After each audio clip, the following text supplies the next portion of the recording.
Hi, my name is Willem Hart. I'm a second year at Western's Faculty of Education. Today, I'll be presenting on financial literacy education and how to teach financial literacy, as well as some ideas on pedagogy and theory. I'm trying to go quick, so this might go for about 40 minutes. I found this subject area so incredibly fascinating. When the Ministry of Education announced that this was going to be a priority, I was very happy. I mean, this was so incredibly long overdue and so badly needed. That's why for my AFEs in the summer, I made this a major focus of my independent studies. I worked with a teacher who teaches both math and business studies to hone in on how to investigate this more closely. And I've been providing some lessons here and there, but I'm still fine tuning my stuff. It's a really fun thing to teach. And even if you're one of those teachers who doesn't like lesson planning, this can still be pretty fun.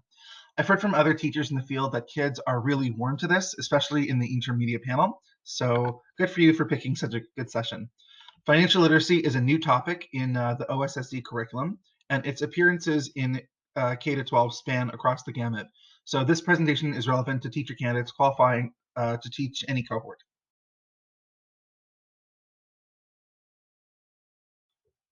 Firstly, we're going to set a basic understanding of what is financial literacy, what is not financial literacy, and how we go about understanding this new concept. Second, we're quickly going to explore where in K to 12, but really 4 to 12, this concept emerges along the standard curriculum track. Third, the basics. I've divided it up between basic and intermediate concepts. The basics have to be mastered before going further, otherwise this won't make sense to students. Fourth, intermediate concepts you can explore in your classroom after the basics. Fifth, a look at what resources are available, probably going to be the shortest section because there are so few. Six, the bigger picture of the implications for financial literacy education. And seven, a Q&A if this was a synchronous presentation. It's not, so there's no Q&A.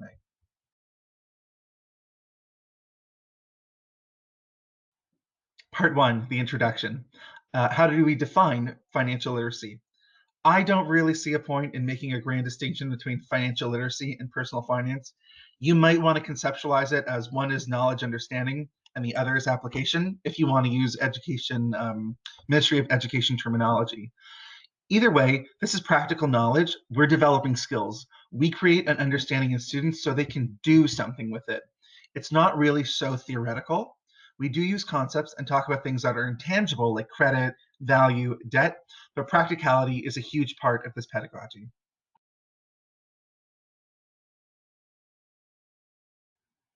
Here are the different definitions for financial literacy and personal finance. I don't really see a point in making a grand distinction between the two. You might want to conceptualize it as one is the knowledge slash understanding, the other is application, if you want to use Ministry of Education terminology. Either way, this is practical knowledge. We're developing skills. We create an understanding so kids can use it. It's not really theoretical. We do use concepts and talk about things that are intangible, like credit, value, debt, but practicality is a huge part of this pedagogy. Let's look for a second at what is not financial literacy. To the math teachers here, think of financial literacy as a set. This is stuff that is not in the set. Financial math, this is what I had to do in grade 11 M math, not financial literacy. Plugging away numbers into formulas and finding values of stocks and compound interest and whatever with no applicable real life component, not financial literacy education. Accounting, too, not financial literacy. Finance and accounting are two separate disciplines, two different classes of professionals, two different fields. Accountants organize information, finance professionals make executive decisions with that information. Accounting does not have that decision making dimension to it. Critiquing capitalism, important, necessary, wonderful, but this is not financial literacy either. This belongs in a different category of citizenship education, closer to social justice literacy. I did find a resource that tried to suggest that this was in the umbrella of financial literacy. I would argue personally that it is not. Um, the main takeaway here is that in order for something to be in the set of financial literacy, there needs to be applicability. If the scenario your students are looking at doesn't resemble something that can actually happen in real life, then there is no point. Financial literacy education that applies to real life cannot be accompanied by memorizing formula or preparing spreadsheets or whatever. And and that's the T.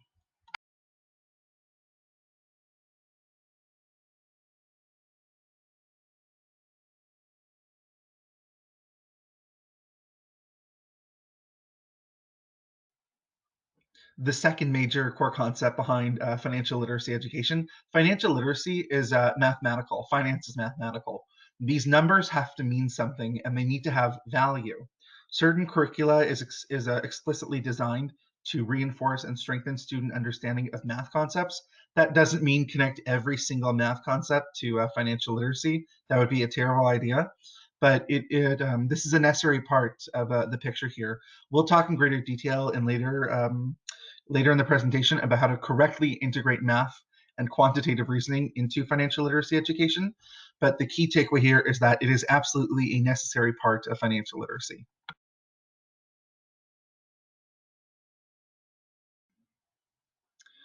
Financial literacy education, or FLE, a citizenship education. Citizenship education is a term and a concept to which I don't think enough pre-service teachers are sufficiently exposed. I can't recall off the top of my head what the surveys are, but different research organizations do rolling studies on public attitudes towards education. And the answer that consistently ranks in the top reason, according to Ontarians, about what is the purpose of school is to make good citizens. This does not only mean students who understand politics or who vote or volunteer, but also who can interact with civil institutions like banks, employers, like markets. How do I choose which credit card to get? Who can help me with my taxes? The idea here and the core concept is decision making, making smart choices, A or B and why. So the core concepts, just to review, are quantitative thinking, or the math, applicability to real world scenarios, and smart decision making, financially literate decision making. If your material doesn't fit into these columns, scrap it. If you can't honestly, quickly, and authentically answer a student who might ask, why are we learning it? Why are we learning this? It isn't financial literacy education.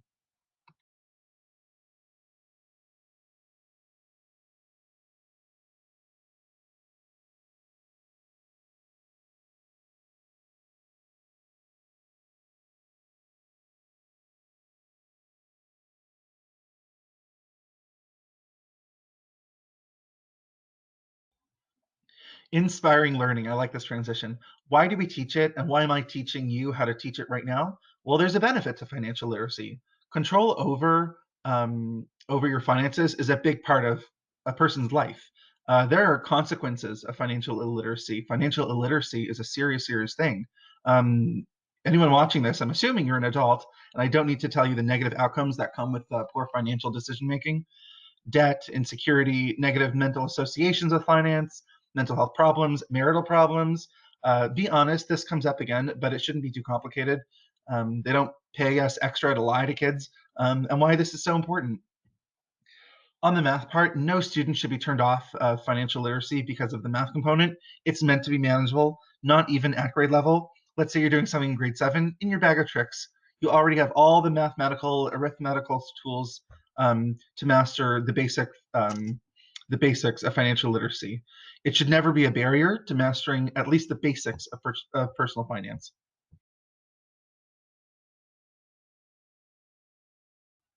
History of FLE in Ontario. So this was a long time coming. The train moves really slowly, and it took a lot of time and a lot of effort to get this finalized at the ministry level. It took about 10 years of people, experts, and advocates pushing for it to become a reality. Until 2018, this did not really exist anywhere. An overall curriculum, very sparsely. The Wynne government hymns and haws for a couple years about how good this is and something that should be supported. 2018, 2019, this was added to grade 10 careers. This was a good first step. 2020, the Ford government mandates FLE as a core part of the 4 to 8 math curriculum. I say sort of because I don't think it's been so easy or really possible to implement a brand new math curriculum during such an unusual time, i.e. the pandemic. But we'll let the historians judge that one. So this is new. This is virgin territory for a lot of people. Don't let that spook you. It's pretty simple stuff.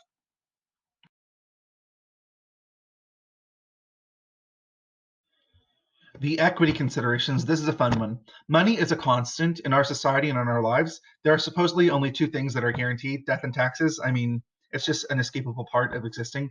And yet we don't really talk about money as much as we should. So as we just saw, it took until 2020 for this to enter the elementary stream.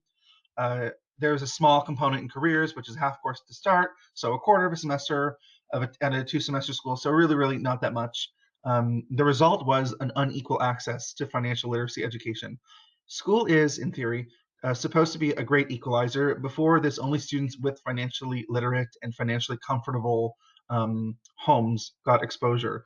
And this is important because financial literacy is a requirement for financial success. It's necessary, not sufficient. You can be financially literate and still be unsuccessful, but in order to be financially successful, you need to be financially literate. You will never meet a person who has accomplished financial success who is also financially illiterate. Financial literacy will always lead uh, Financial illiteracy will always lead to a lack of financial success. Financial literacy education can actually counter some uh, financial inequality in our society. So, continuing on equity considerations, knowledge about finance, attitudes towards money, norms regarding how to or if to discuss money, it varies among different socioeconomic positions. I use these terms very loosely, just a heads up, and these are generalizations, but middle class values say that talking openly about money is impolite. In the more challenged socioeconomic status, it's not comfortable to talk about money because it's a problem. For the upper class, money is spoken of openly, confidently, comfortably. Got a huge bonus this Christmas? Tell your friends. Got a good stock tip? Call your cousin. Got a good deal on a new set of golf clubs? Put it on Facebook. These patterns reproduce themselves when financial literacy education in schools is absent. A parent who is proficient with money, has money, talks about it, and teaches their kids the importance of saving, making an income, whatever will more likely have a financial, they'll be more likely to have a financially literate child. Financial literacy in school bridges this inequality, it bridges this gap. Students from any socioeconomic background can learn how to make smart financial choices and grow their comfort level with money.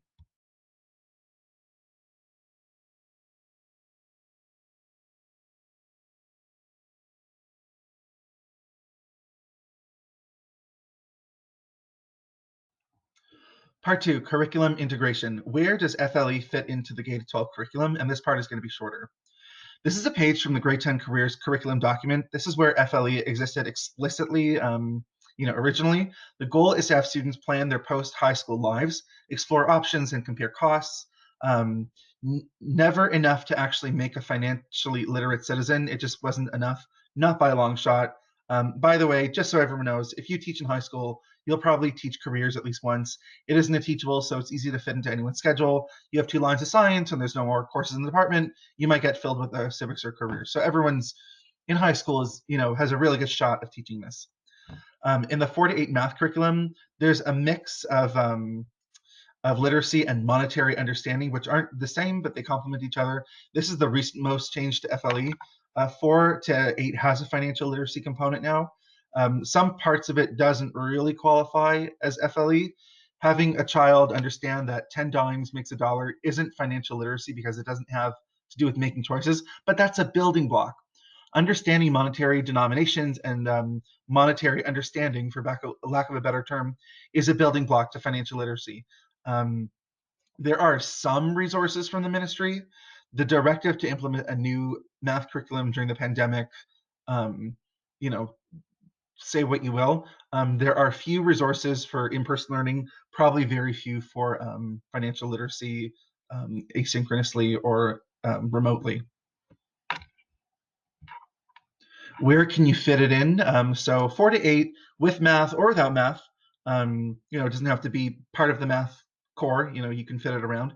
1 to 3 in math or social studies, very basic as a building block. It's not required, but you can. It appears more so in the secondary panel in careers, as we saw. Mathematics, especially in workplace preparation courses. Business studies have a financial component within it. You can look at personal finance, economics, family studies, and that kind of rounds it off. The asterisks denote that these courses are optional. Students can get their Ontario Secondary School diploma without taking any of these courses. And it should be noted that most of these courses are open level courses, so anyone can take them.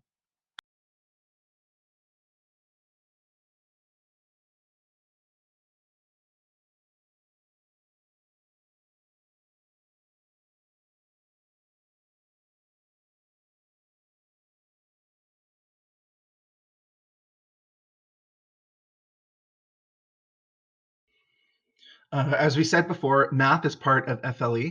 It's not all of it. If the material relies too heavily on quantitative reasoning, kids kind of check out. it becomes boring when on a subject that's really not. And some kids will see it as out of reach, again, when it's really not. Too much math will detract from the component of applicability of financial literacy. The math is supposed to be simple. You can deliver lessons at the basic and intermediate levels with just simple math operations and concepts. Absolutely, by grade 9, these are fair game.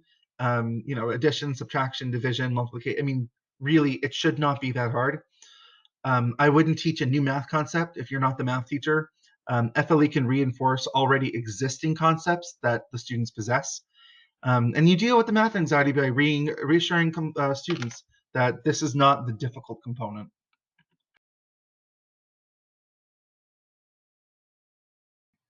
Part 3, the basics. Concepts should be taught linearly. You start with the basics. You can't expect a kid to be able to compare credit card deals before being able to evaluate a simple budget. These concepts round out the basic ideas: saving, spending, budgeting, budgetary surplus, budgetary deficit, debt, borrowing, and interest. Those are the basics. Institutions play an important role. Most important is the individual student. You reinforce the importance of individual decision making.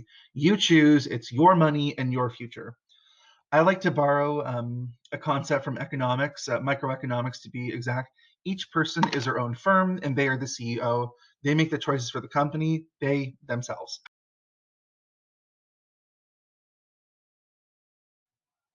The continuum of citizenship education, of which financial literacy is one part. These stages are sequential. They're not always so neatly like this, they overlap. But we start with growing knowledge and understanding. We move on to developing skills, which can include math skills, and move into cultivating positive attitudes towards money and finance. The end goal is the fourth overall. We want students to engage with this material outside the classroom. Fortunately, money and finance are inescapable realities of living, so they will be engaging it no matter what. But it's only if we succeed in the first 3 stages that they'll be successful in the 4th stage and be able to engage and practice financially literate decision making.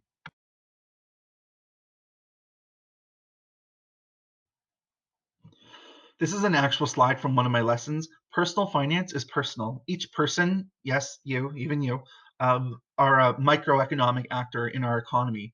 Each individual person is, theoretically, their own financial institution. Whether or not a person succeeds financially comes down to individual choices to a major extent. And this is part of empowering students to make good financial resources and financial decisions and to tune in to financial literacy education.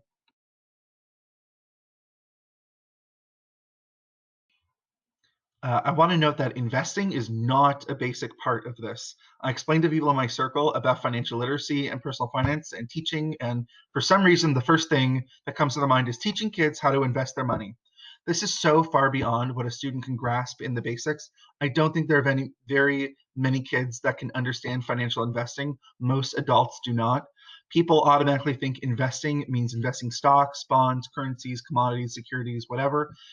In reality, the term has many meanings. The meaning that is best to emphasize in a financial literacy education lesson in schools is the concept of investing in yourself. And this is really applicable in planning post-secondary, part of their careers.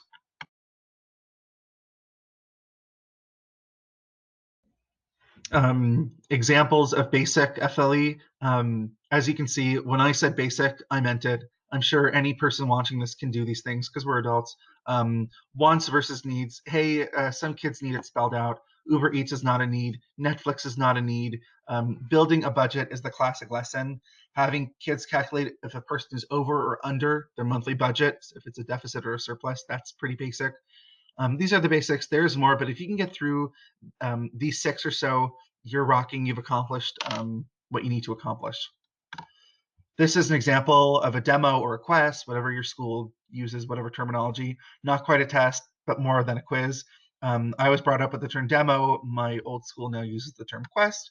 An example of a culminating assignment: I give students a person's budget. You are trying to help Anita get out of debt and get back into financial health. Identify which expenses are wants and which are needs, total them up. How much is she over budget in money, and then show it to me in percents if you teach that.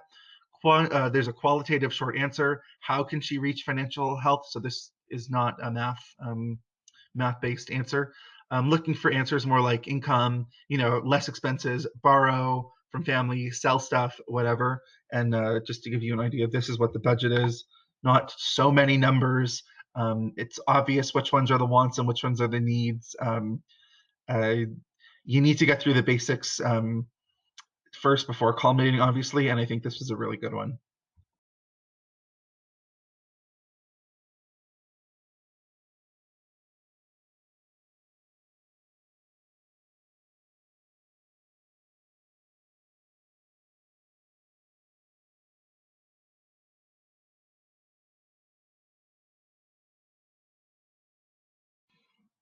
Intermediate FLE. So you need to get through the basics first. Remember linearity, or else this is useless. It's not always needed. This can sometimes exceed curriculum expectations. Again, you might have a class that loves this, so there's an interest in going deeper. Using basic building blocks, don't borrow too heavily on new concepts. Elements of FLE, some of them, investing if you keep it simple, if you keep the math simple. Credit cards, understanding what a credit score is, understanding credit and how to build good credit. I think credit is particularly important in FLE. It certainly doesn't belong in the basic column, but credit can really define a person's relationship with money, as well as the banking institutions later in life. It also sort of bounces off the character education dimension. Paying your debt is rewarded, financial delinquency is punished, and there are other more advanced concepts like subject-specific financial education. Ask a kid, what do you want to look into? Any specific subject, car loans, paying for university or college, applying for a credit card.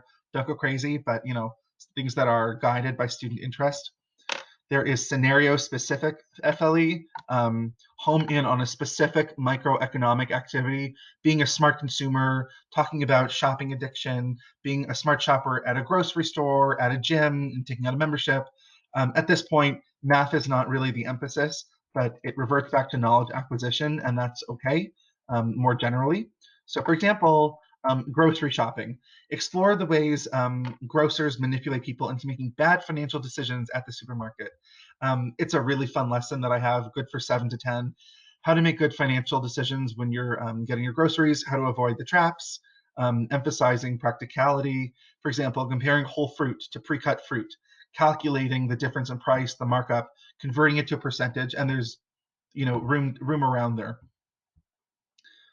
This is an actual slide from my lessons. What the ending is, what is the, what I want to leave them with, and understand what's the kernel of knowledge that we gain from this area of financial literacy.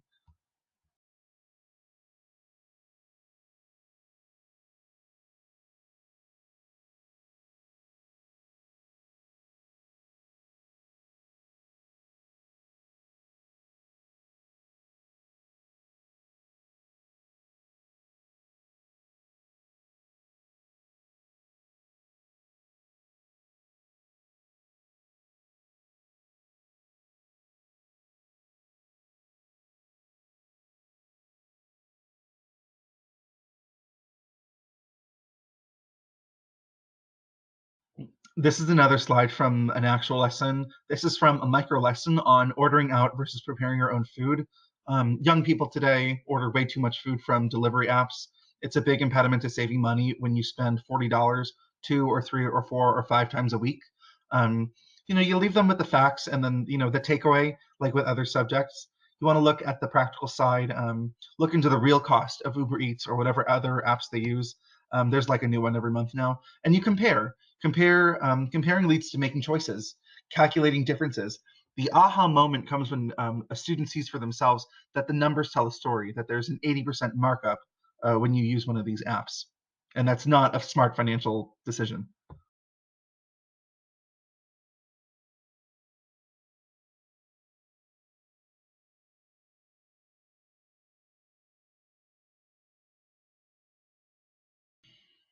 Uh, Part 5, resources, another short section. There's not a lot out there. Financial literacy might be virgin territory, but the resources available might more so resemble a barren field. Give it time. The pool will start populating with resources when it becomes more formal. As a profession, we have to evaluate what works. It takes time. Remember, things move slow in this business. The result is teachers who teach this, they make up their own material. It's fun. It's not everyone's strong suit. Not everyone likes it. The virtual AFE is a good opportunity to start building a bag of tricks and create resources. The ministry's got some stuff. It's jumbled, and financial literacy is kind of mixed with coding, I guess. I don't know. It's wasn't the best place to look. EduGains was really good. Lots of video-based stuff, useful for remote or asynchronous learning. This organization is they have a good reputation, and they organize by subject really well. The Ontario Teacher Federation has a bank of resources that anyone can access, including French immersion resources, which is really good. Obviously, you still need to evaluate for yourself and use professional judgment what you think is and isn't a good resource, because that's your responsibility. And again, there's not that much out there, so take it with a grain of salt.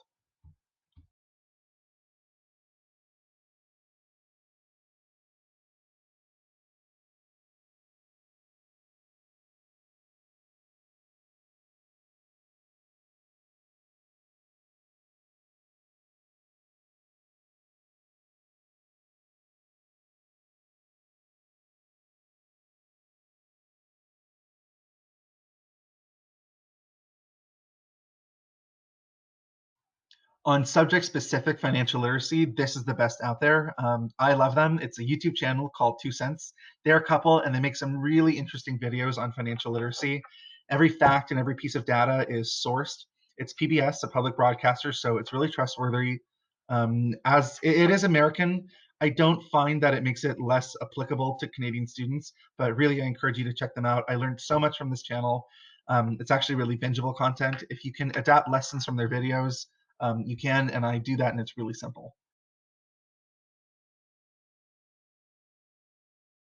So the last part, the bigger picture. So it's a new topic, and there's some implications of that. There are fewer resources. You want a lesson on mental health or fractions or the 3 branches of government, there are more resources and more lessons out there than you can shake a stick at. Financial literacy, not so much, as we saw. Opportunities to bring this in the classroom are kind of limited. I don't see this being applicable to science or gym. Let's just be honest. As a profession, I don't think there's an established right way to teach this yet. It hasn't really been explored because it's so new. And that's kind of the fun part. You, future teachers, get to explore this material and use your judgment and kind of lead the way. And that's really, really exciting, if you ask me. The underlying approach, this is my opinion, but individualism seems to be the underlying approach. It's the implicit curriculum attitude here. We are teaching students that they can affect their future financial positions, their future financial health. People make these choices individually. There is circumstance, but there is also self-control. If you have convinced a student that they have the power to chart their own financial course, you have succeeded as a teacher. Another slide. Kofi Annan from the UN, a Nobel Peace Laureate, really interesting guy. Knowledge is power. She comes up a lot in my lessons. Judge Judy, win or lose, it's how you choose. It's the title of a book she wrote, a children's book that touches on this. I mean, you probably watched the show, you know what she's about, but that's the attitude. And the underlying approach, the other one, other than individualism, is honesty. Be honest with students. When it comes to finance, teach them what you would have liked to know when you were their age. I'm sure we've all had a moment facing a financial decision where we think, oh my God, why didn't they teach us in school? Be the change you want to see. I know that's a cliche, but work with me here. Explain, be upfront, show them why it's important. What are the consequences of financial illiteracy? Give statistics. Make the case why society needs financially literate people. Be sensitive, don't overdo it. This is just what fits on a PowerPoint slide. There's no shortage of information that justifies teaching financial literacy. The outlook for some of the younger people that will be teaching is pretty bleak if you consider some of the stats, but we as teachers can change this. So I think there's a lot to do here. There's a lot of growth here for the profession, for the subject area, and for teachers, for you teacher candidates individually, where you want to go with this, because a lot of this was just kind of interpretation of what I learned in my AFE, but it's up to you to make the resources and really define it, and that's super fun. And so thank you for watching, and keep teaching.